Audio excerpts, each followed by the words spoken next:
ولئن شئنا لنذهبن بالذي أوحينا إليك ثم لا تجد لك به علينا وكيلا إلا رحمة من ربك إن فضله كان عليك كبيرا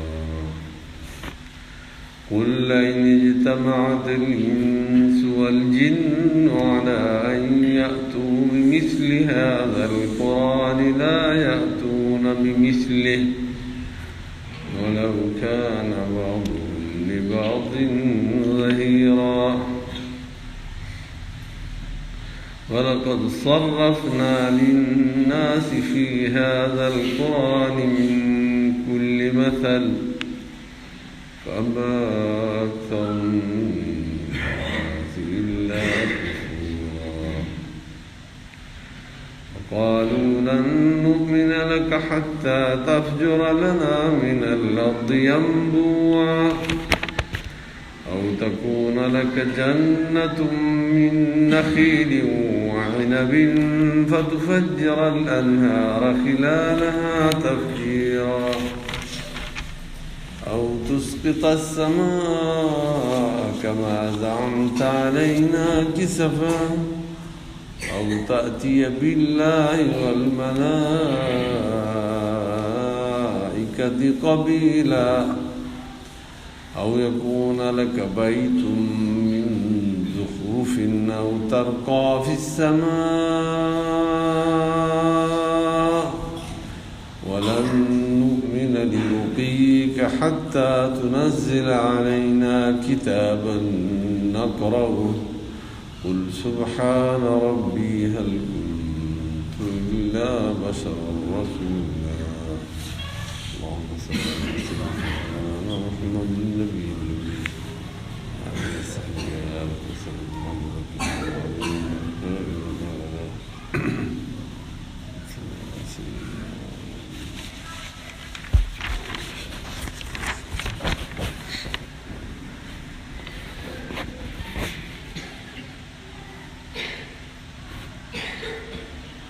अल्लाह तबारक व तआला रुकू में बयान फरमायो आहे तो को माण्हू सवाल कनि था हुज़ूर सल्लल्लाहु अलैहि वसल्लम खां माण्हू केतिरा ई सवाल कंदा हुया अहल ईमान खे मना थी उन्हनि खे हुकुम आयो या अय्युहल्लज़ीन आमनू ला तसअलू अन अशिया इन तुब्द लकुम तसुक्कुम ये ईमान वारो तव्हां घणियूं ॻाल्हियूं न पुछा कयो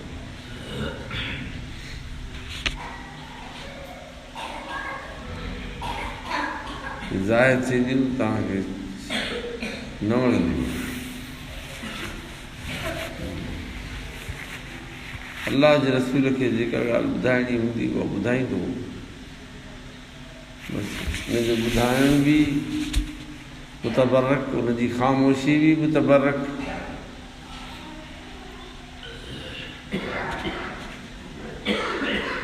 हुनजो मतिलबु त हर अमल मुस्बत या मनफ़ी बाइस तबरुक आहे बाइस ख़ैर ऐं बरकत आहे बहरहाल ॿिया जेके माण्हू हुआ उन्हनि खे अहिड़े क़िस्म जी का मना बि न हुई उहे पुछा बि करे सघनि पिया रिवायात में अचे थो हिते सवाल जवाब जेके मज़कूर आहिनि उहे मके वारनि यहूदियुनि जे आशीर्वाद ते उन्हनि जे मशवरनि ते हुज़ूर सल्लल्लाहु अलैहि वसल्लम खां सवालात कया काफ़ी सवालात हुआ उन्हनि मां हिकिड़े सवाल जो जवाबु अल्लाह तबारक व तआला हिन सूरे बनी इसराईल या हिन रुको में इजमाली तौर सां ज़िक्र फरमायो जॾहिं त ॿियनि सवालनि जा जवाबात जेके आहिनि ईंदड़ सूरत सूरह कहफ में अल्लाह तबारक व तआला ज़िक्र फरमाया है।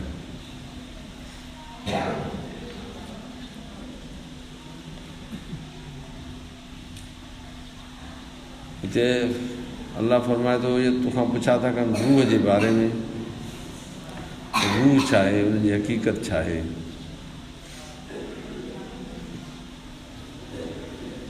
या इन सवाल जो ज़िक्र अहादीस पाक में भी अचे थो।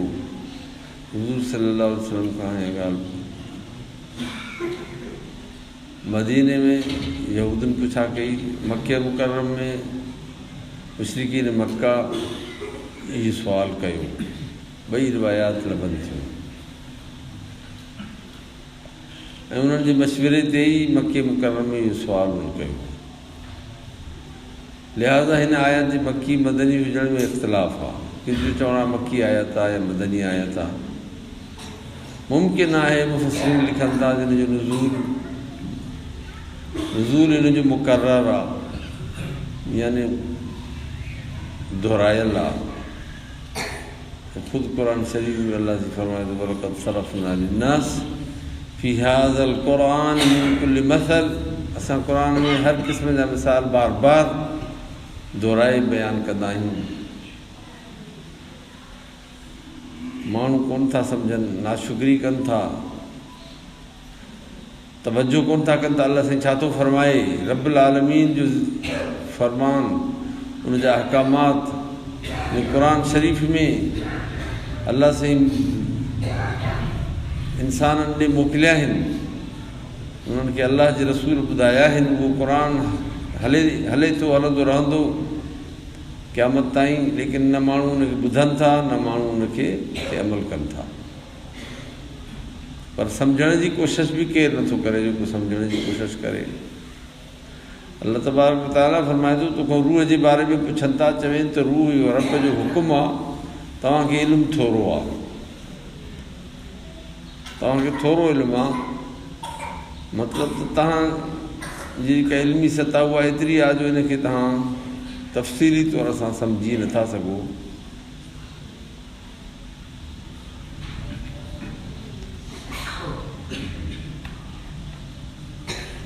जॾहिं त रूह हिकिड़ी मख़फ़ी शइ आहे, उनखे सम्झण जी तव्हां तक़ाज़ा कयो था।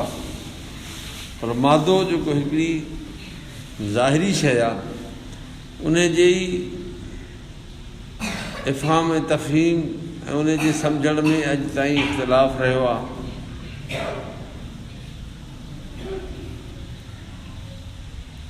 हिकु फ़लासफ़र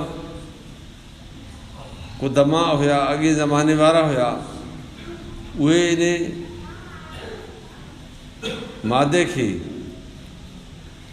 क़दीम चवंदा हुआ।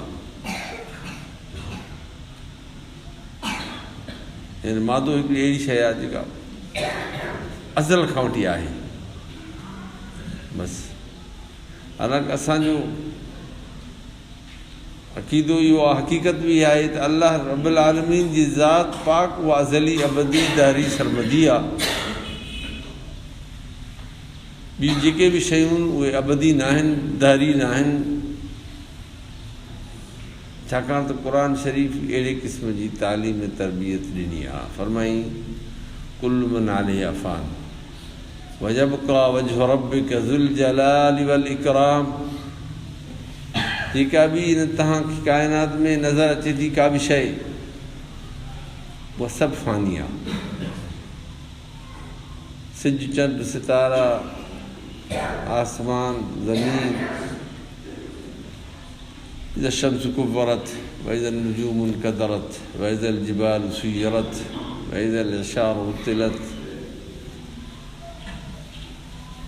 यौम नत्वी अस्समाअ कतई सिजिल लिल कुतुब कमा बदअना अव्वल ख़ल्क़िन नुईदुहु वादन अलैना इन्ना कुन्ना फ़ाइलीन।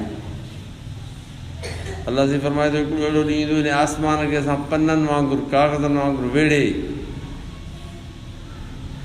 रोल ठाहे छॾींदासीं। जीअं किताबनि जा हूंदा आहिनि, पननि जा हूंदा आहिनि, किताबनि वांगुरु वेड़जी सेड़जी अल्लाह तबारक व तआला वेड़े सेड़े हिननि खे हिकिड़े पासे ॾे फिटो करे छॾींदो। या जेका हिन वक़्तु 7 ई सूरत उन्हनि जी ॾिसण में अचे थी इहा ख़तमु थी वेंदी। अहिड़ी तरह सां अल्लाह तबारक व तआला सितारनि जे बारे में फरमायो सिज जेको आहे इहो बेनूर थी वेंदो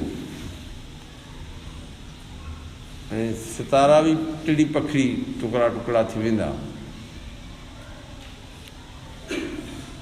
ऐं इहे ख़ुदि पहाड़ जेके हिन हवा वांगुरु कलहिनिल मनफूश बणिजी वेंदा। जीअं कपह खे माण्हू तुम्बींदो आहे त उन में सन्ही दज़ जेका आहे उॾंदी आहे। पहाड़नि जी हैसियत हूंदी तीअं दज़ वांगुरु उॾी वेंदा। मतिलबु इहे सभु शयूं जेके आहिनि ॾिफानी आहिनि, बाक़ी अलाह जी ज़ात आहे, बकड़ा सिर्फ़ु अलाह खे आहे। इहो अक़ीदो क़ुरान जो, इस्लाम जो, दीन जो। जॾहिं त क़दीम ज़माने जा फ़िलासफ़र चवनि था न मादो बि ईअं आहे। मादो जेको आहे माना जेका शइ बि मादे जी आहे तख़लीक़ उहा सभु अवधी आहे, क़दीम आहे। जॾहिं त हली हली हिन गुज़िश्ता माज़ी क़रीब जे दौर में वरी फ़िलासफ़रनि इन ॻाल्हि खे रद्द कयो न ई न आहे। मादो जेको आहे उहो क़ुवत में तहलील थी सघे थो, क़ुवत मादे में तहलील थी सघे थी। जेको एटमी पावर हिन वक़्तु मुतारफ़ ऐं मशहूरु आहे, उन इनक़िलाब हुननि खे इन ॻाल्हि ते मजबूर कयो जो उहो मादे जे क़िदामत जो इनकार करे वेठा ऐं चयो न मादो क़दीम न आहे।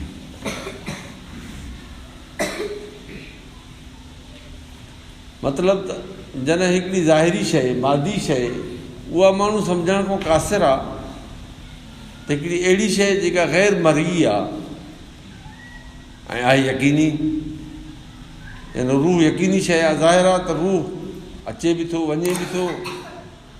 माण्हू में जॾहिं रूह पए थो त उहो जीअरो थी वञे थो, वरी रूह हुनजो ख़ारिज थिए थो, मुर्दो थी वञे थो। इहो हर हिकु माण्हू ॾिसे थो, पसे थो।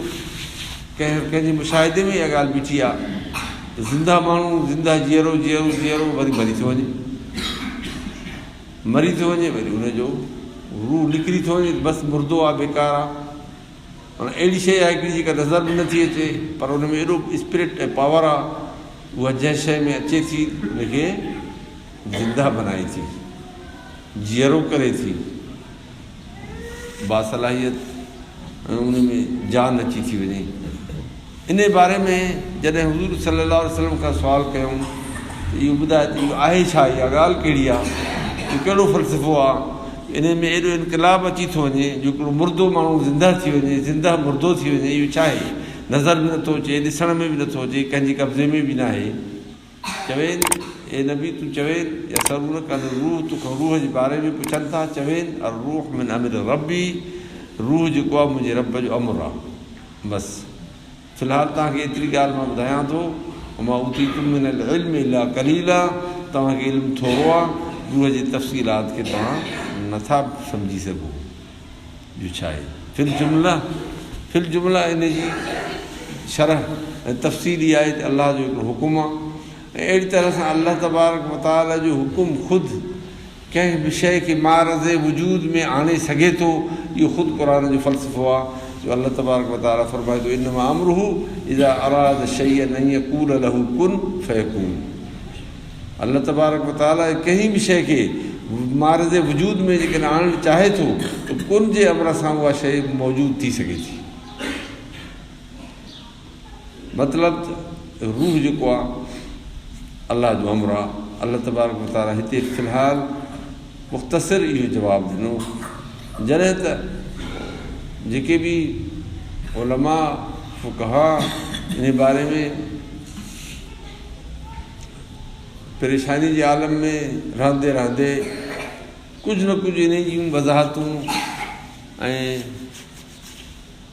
सूरतूं बयानु कयूं ऐं उहे सूरतूं जुज़वी तौर सां अहादीस सां क़ुरान सां तालुक़ु रखनि थियूं। छाकाणि त का बि अहिड़ी शइ जेका बिल्कुलु अहादीस जे ख़िलाफ़ु हुजे, क़ुरान जे ख़िलाफ़ु हुजे, अहिड़ी शइ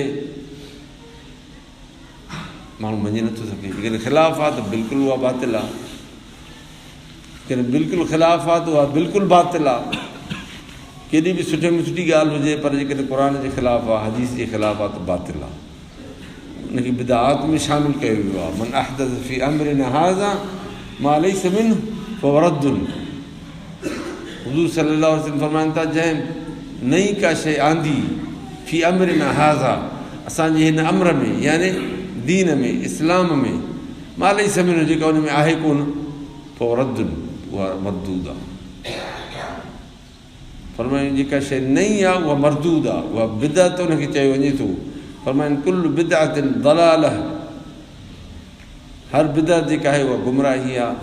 कुल्लु दलालतिन फिन्नार, ऐं दलालत जो अंजाम जेका आहे जहन्नम। तंहिं करे अहिड़ी शइ न आहे। बहरहाल मुहद्दिसीन जेके उन्हनि जा तफ़क्कुरात ख़्यालात जेके आहिनि उन मुताबिक़ जेके ॻाल्हियूं पेश कयूं आहिनि उहे अहादीस पाक जे क़रीब क़रीब उन सां मुताबिक़त रखनि थियूं।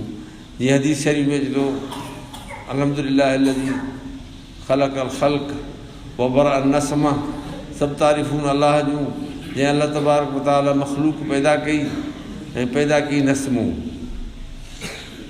नस्मो पैदा कई। यानी नस्मो, जीअं हज़रत शाह वलीउल्लाह मुहद्दिस देलवी लिखे थो त नस्मो बि इन रूह सां वाबिस्ता हिकिड़ी कुवत ऐं ताक़त आहे। रूह जेको हिकिड़ो अलाह तबारक व तआला जे तरफ़ां अमर आहे, उहो अमर अचे थो, उहो अमर उन नस्मे सां अचे वाबिस्ता बणिजे थो। ऐं नस्मो उहा हिकिड़ी अहिड़ी ताक़त आहे जेका इंसान जे जिस्म में, जंहिंखे हरारत ग़रीज़ी बि ॿियनि लफ़्ज़नि में चई सघिजे थो, उहा इंसान जे जिस्म में ग़िज़ाउनि सां, दवाउनि सां, खुराकुनि सां उहा ताक़त जेका आहे इंसान में पैदा थिए थी। ऐं उहो नस्मो इनखे जॾहिं अलाह जो अमर ऐं ॿियो उनखे नफ़्स नातिको, जेको नफ़्स कुल जो अक्स आहे, यानी हिकिड़ो अहिड़ो अलाह तबारक व तआला वटि मॉडल आहे जंहिंखे शख़्स अकबर चइजे थो, उहो अलाह तबारक व तआला वटि मथे आसमान में मौजूदु आहे, आसमान में मौजूदु आहे। उन आसमानी उन मख़लूक़ात जो इनेकास उहो माण्हूअ जे उन नस्मे ते अची किरे थो ऐं पए थो। इन जो मिसाल ईअं आहे जीअं हिकिड़ो आईनो हुजे, त आईनो जॾहिं सूरज जे साम्हूं रखंदव, सूरज पंहिंजी सूरत, पंहिंजी रोशनी, पंहिंजी तपश ऐं केतिरियूं तवानायूं उहो मुंतक़िल कंदो। पोइ उनजे आॾो तव्हां हज़ारे लखे ॿिया आईना रखी ऐं तव्हां उन तवानाई खे, उन रोशनाई खे तव्हां वरी तक़सीम करे सघो था ऐं उन में का बि कमी बेशी न ईंदी। जो उन में चइजे त का घटिताई थी पवंदी, का बि घटिताई न थींदी। लेकिन 1000 रखो, सूरज जे आॾो तव्हां 1000 आईना रखंदो ऐं सूरज जी तपश जेका घटिजी वेंदी, कुझु बि न फ़र्क़ु ई न पवंदो। अलाह तबारक व तआला उन नफ़्स कुल, जेको नफ़्स नातिको जेको इंसान जो आहे, उनखे नफ़्स कुल मां अलाह तबारक व तआला जे हुक्म सां, अमर सां उनजो इनिकास उनजे मथां पए थो। ऐं उहो इनिकास जॾहिं उनजे मथां पए थो त उन में सलाहियतूं अची वञनि थियूं। अलाह जो अमर उन में शामिलु जॾहिं थिए थो, यानी रूह मलकूती, त उहो इंसान जेको आहे ज़िंदा थी पए थो। जंहिंजो हदीस शरीफ़ में ज़िक्र आहे, अलाह तबारक व तआला माउ जे पेट में जॾहिं ॿारु 4 महीननि जो थिए थो त अलाह तबारक व तआला जी तरफ़ां मलाइको अचे थो, जेको अचे उन में रूह फूके थो। रूह फूकण सां गॾोगॾु ऐं उन जूं 4 शयूं बि लिखे थो। यानी शकावत ऐं सआदत ऐं उनजी नसीब ऐं उनजी उमिरि उहा बि लिखी वञे थी। इहा हदीस शरीफ़ आहे। त इन हदीस जे हवाले सां गोया कि इन हज़रत इमाम शाह वली अहमद ज़िलवी हिकिड़ो इहो मंज़र पेश कयो आहे। बहरहाल रूह अलाह साईं फरमाए थो हिकिड़ो रब जो अमर आहे फिल जुमला, पोइ रूह हिकिड़ो हैवानी आहे, रूह मलकूती आहे। ऐं अलाह तबारक व तआला क़ुर शरीफ़ में ॿिए हंधि फरमाए थो अल्लाहु यतवफ़ल अनफुस हीन मौतिहा वल्लती लम तमुत फी मनामिहा फयुमसिकु अल्लती क़ज़ा अलैहिल मौत वयुरसिलुल उख़रा इला अजलिन मुसम्मा। अलाह उहा जो पाण ॾे घुराए वठे थो, यतवफ़ल अनफुस हीन मौतिहा, नफ़्स खे हीन मौतिहा, मौत जे वक़्तु, मौत जे वक़्तु अलाह तबारक व तआला माण्हूअ खे पाण ॾे घुराए थो। वल्लती लम तमुत फी मनामिहा, ऐं जेको नथो मरे त निंड में अलाह तबारक व तआला उनजे साह खे कब्ज़ थो करे। माना उनजे इन रूहानी इहे जेके कैफ़ियात आहिनि टिनि क़िस्मनि सां जिन जो ताबीर तव्हां ॿुधो, उन्हनि कैफ़ियात मां हिकिड़ी कैफ़ियत जेका आहे उहा घटिजी वञे थी, हिकिड़ी कैफ़ियत उन्हनि जी घटिजी वञे थी। यानी उहो जंहिंखे रूह मलकूती चइजे थो, ॿियो रूह हैवानी आहे, ऐं ॿियो नफ़्स नातिको आहे। इहे टे शयूं आहिनि। इहे टई शयूं जेके आहिनि इहे नस्मे सां वाबिस्ता आहिनि, तालुक़ु रखनि थियूं। पोइ हिकिड़ो रूह जेको आहे उनखां हलियो थो वञे, निकिरी थो वञे, पोइ अलाह साईं फरमाए थो जेको मरी थो वञे त बसि उनजो रूह उहो मोटे नथो, पर जेको जंहिंखे वरी जीअरो थियणो आहे मुक़दर आहे त उहो वरी ज़िंदा थींदो, त अलाह तबारक व तआला उनखे वरी साॻियो ई रूह मोटाए वरी उनखे दुनिया में उथारे थो छॾे। वरी माण्हू निंड खां पोइ वरी जागी वरी साॻियो ई हिन दुनिया में उथी वेही कमकार पंहिंजो करे थो, निमाज़ूं पढ़े थो, पंहिंजो वापारु तिजारतूं पंहिंजा जेके बि उमूर आहिनि पराए जो सर अंजाम ॾिए थो। इहो अलाह तबारक व तआला जो हिकिड़ो सिलसिलो आहे जेको रोज़मर्रा इंसान सां तालुक़ु रखे थो। रोज़ानो इहो निज़ाम हले थो, एॾो वॾो हिकिड़ो निज़ाम आहे जेको हर हिकु इंसान सां रोज़ इन रूह जे हवाले सां तालुकात रखे थो। तंहिं करे अलाह तबारक व तआला फरमाए थो असां इंसान खे बयानु करे ॿुधायूं क़ुर शरीफ़ में हर क़िस्म जूं ॻाल्हियूं मिसाल फाबा अक्सर नासिला कुफूरा, अक्सर माण्हू जी नाशुक्री कनि था, शुकुर नथा कनि। अलाह तबारक व तआला जूं केतिरियूं इंसान जे मथां नेमतूं आहिनि ऐं महिरबानियूं आहिनि। वमा कान रब्बुक नसिया, रब तोखे कॾहिं बि नथो विसारे। अलाह तबारक व तआला जी कहिड़ी हिकिड़ी इनायत आहे ऐं इन रहमती वसद कुल शइ कहिड़ी रहमत आहे जो इंसान खे हर वक़्तु पंहिंजे अलाह तबारक व तआला निगाह में रखे थो ऐं पंहिंजे रहमत में ढांपे थो। इंसान ज़िंदगी में हलंदो रहे थो ऐं उहो पियो थो करे, सुम्हे, कॾहिं उथे, कॾहिं घुमे, कॾहिं ॻाल्हाए, कॾहिं ॻोल्हाए, बहरहाल जेको बि कंदो रहे थो। इहो सभु इन अलाह तबारक व तआला जे अमर सां तालुक़ु थो रखे। इहे जेके तजलियात आहिनि उहे अलाह तबारक व तआला जे तरफ़ां उनजे मथां नाज़िल थियनि था। पोइ जेके जिन खे हज़रत शाह वलीउल्लाह सिफ़ात सबा सां ताबीर कयो आहे, फरमाई समी बसीर अलीम कलीम हई मुरीद क़दीर, इहे सिफ़ात सबा 7 सिफ़ात आहिनि जेके अलाह तबारक व तआला इंसान सां वाबिस्ता कयूं। यानी उन्हनि जो अहिड़ी तरह सां निकासी तौरु उनजो असरु पए थो जंहिं ते इंसान जेको आहे जीअरो थिए थो, जंहिंमें इंसान में सभु सलाहियतूं आहिनि। तंहिं करे माण्हू जे मथां लाज़िम आहे त पंहिंजे रब जे आॾो सजदो करे ऐं उनखे ज़िक्र करे, उनजो यादि करे ऐं कॾहिं बि अलाह खे न विसारे। छो त अलाह से फरमाए थो फ़ज़कुरूनी अज़कुरुकुम, तव्हां मूंखे यादि कयो छाकाणि त मां तव्हांखे हर वक़्तु यादि कयां थो। अलाह से हर वक़्तु पाण खे यादि कंदो रहे थो, पर इंसान जेको अलाह खे विसारे थो। जॾहिं इंसान अलाह खे विसारींदो त पोइ इहो इंसान जेको आहे शैतान जे कब्ज़े में ईंदो। इहा हदीस शरीफ़ में अचे थो, हुज़ूर सल्लल्लाहु अलैहि वसल्लम फरमाइनि था इन शैतान यजसू अला क़ल्बि इब्न आदम इज़ा ज़करल्लाह ख़नस व इज़ा ग़फ़ल। शैतान इंसान जे क़ल्ब जे मथां तसल्लुत कंदो आहे, ग़लबो कंदो आहे। त जेकॾहिं अलाह खे यादि कंदो आहे त पोइ शैतान हटी वेंदो आहे, ऐं जेकॾहिं वरी माण्हू ग़ाफ़िल हूंदो आहे त पोइ शैतान वरी उन मथां क़ाबिज़ थींदो। शैतान जे कब्ज़े में माण्हू हूंदो त सभु शैतानी अमल उन खां सरंजाम थींदा।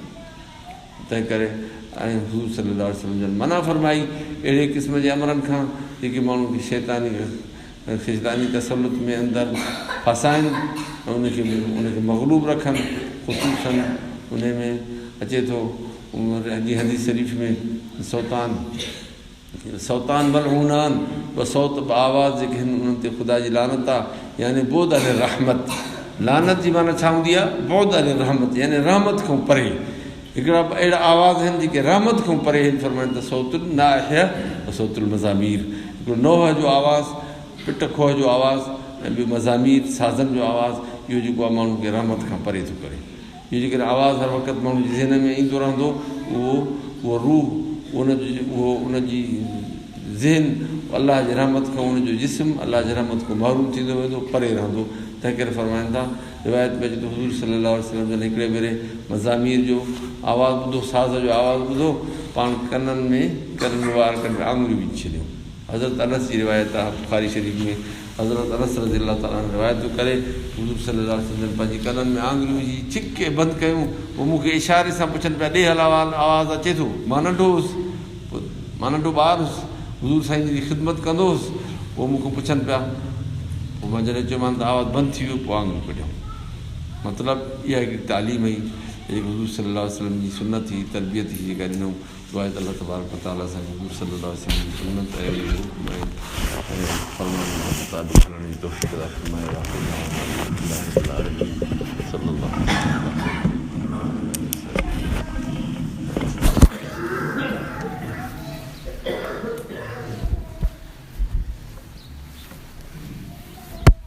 अल्लाहु अकबर, अल्लाहु अकबर।